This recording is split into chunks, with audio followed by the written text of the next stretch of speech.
Welcome everyone दोस्तों, मेरा नाम है आसिम और आप देख रहे हैं टेक वाला स्टफ चैनल।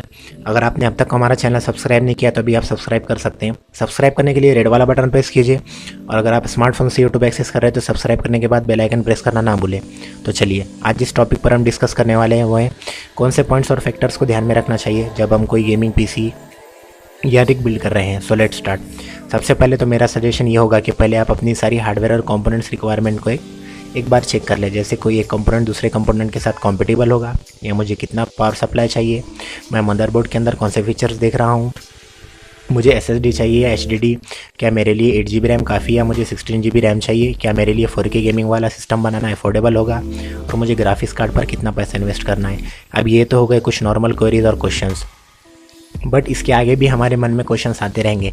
जैसे कि मुझे कितना लार्ज सीपीयू कैबिनेट चाहिए जिसमें मैं ज़्यादा से ज़्यादा स्लॉट्स और यूएसबी पोर्ट्स हो। अगर मैं अभी गेमिंग पीसी बिल्ड कर देता हूँ तो इसको फ्यूचर में मैं 4K गेमिंग के लिए अपग्रेड कर सकता हूँ क्या। और मुझे मदरबोर्ड में कौन सा मल्टीपल ग्राफिक सपोर्ट चाहिए।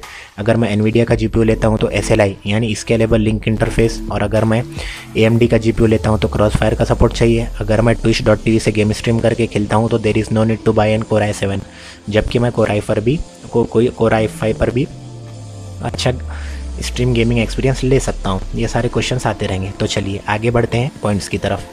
Selection of RAM. Hardware expert जो रैम साइज़ रिकमेंड करते हैं वो है 8 GB। मेरे पर्सनल ओपिनियन के हिसाब से 8 GB सफिशिएंट है गेमिंग के लिए। अगर आपके पास 16 GB की रैम है और आपका ग्राफिक्स कार्ड उतना पावरफुल नहीं है तो आपको गेम्स के फ्रेम रेट्स में उतना इंप्रूवमेंट नहीं दिखेगा। तो बेटर होगा कि रैम 8 GB की लीजिए और पैसा ग्राफिक्स कार्ड पर यानी कि GPU पर इन्वेस्ट कीजिए। और हाँ, अगर आप म्यूज़िक क्रिएशन और हेवी वीडियो एडिटिंग के सॉफ्टवेयर यूज़ करते हो तब 16 GB की रैम आप लगा सकते हो। गेमिंग पीसी के लिए ये ब्रांड्स की रैम ये ब्रांड्स की रैम्स ही परचेस करें। जो ब्रांड्स है वो है Corsair, G-Skill, Ripjaws, Kingston, HyperX। Selection of GPU यानी कि ग्राफिक्स कार्ड। फ्रेंड्स, आपकी सही ग्राफिक्स कार्ड का सिलेक्शन ही आपको सही गेमिंग परफॉर्मेंस प्रोवाइड करेगा। अगर आप 1080 पिक्सल गेमिंग का मज़ा लेना चाहते हैं तो आप एनवीडिया के 10 सीरीज़ और पॉस्कल आर्किटेक्चर वाले GPU ही खरीदिए। इसके बारे में मैंने वीडियो बनाई है, आप मेरे वीडियोज़ में जाके एनवीडिया पॉस्कल GPU वाली वीडियो देख सकते हैं। और अगर आप AMD ब्रांड में 4K गेमिंग खेलना चाहते हैं तो AMD RX 480 खरीदिए। ये दोनों भी GPUs की हेल्प से आप इन फेमस गेम्स में अच्छे FPS यानी कि फ्रेम पर सेकंड अचीव कर सकते हैं, जैसे कि Resident Evil 7, Outlast 2, Ghost Recon Wildlands, the Witcher 3 Wild Hunt and Grand Theft Auto 5। अभी आते हैं सिलेक्शन ऑफ स्टोरेज की तरफ। SSD चाहिए या HDD चाहिए। अब कुछ लोगों का ये पॉइंट ऑफ व्यू होता है कि SSD यानी कि सॉलिड स्टेट ड्राइव बहुत कम टाइम कंज्यूम करती है गेम्स के लोडिंग में, बट ऐसा एक्चुअल में नहीं है, क्योंकि गेमिंग परफॉर्मेंस सिर्फ हार्ड डिस्क पर ही डिपेंड नहीं करता, ये ऑल फैक्टर्स पर डिपेंड करता है, जैसे कि response from GPU, response from CPU and RAM. और वैसे भी आप SSD को यूज़ करके अच्छे फ्रेम रेट्स नहीं अचीव कर सकते हो। SSD का प्राइस HDD से ज़्यादा होता है। अगर आपका बजट ज़्यादा है तो go for SSD, otherwise HDD। अभी आते हैं सिलेक्शन ऑफ CPU कैबिनेट यानी कि कैबिनेट सिलेक्शन की तरफ। CPU केस का सिलेक्शन करते समय ये बात ध्यान में रख ले कि उसमें एक अच्छा एयर फ्लो होता रहे जिससे कंपोनेंट्स की हीट रिड्यूस हो और इंटरनल टेम्परेचर मेंटेन रहे। कुछ कैबिनेट्स में एयर फिल्टर्स भी होते हैं जो डस्ट के लेवल को कम करते हैं।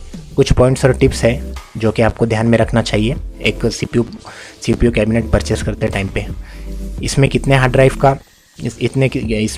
ड्राइव के लिए ड्राइव बेस है वो एक बार चेक कर ले। इसमें मैक्सिमम कितने फैंस इंस्टॉल हो सकते हैं, इसमें और एक्स्ट्रा स्पेस कितनी अवेलेबल होगी अगर मैं फ्यूचर में और कंपोनेंट्स ऐड करता हूं तो, इसमें कितने एक्सपांशन और USB पोर्ट्स है, इसमें कौन से मदरबोर्ड फॉर्म फैक्टर फिट होंगे जैसे कि ATX और माइक्रो ATX। अभी आते हैं सिलेक्शन ऑफ पावर सप्लाई की तरफ। मिडल रेंज गेमिंग पीसी के लिए एटलीस्ट 500 वॉट्स का PSU यानी पावर सप्लाई यूनिट होना चाहिए, और हाई एंड गेमिंग पीसी के लिए 1000 यानी कि 1000 वॉट्स का जो सारे कंपोनेंट्स को बैलेंस पावर प्रोवाइड कर सके।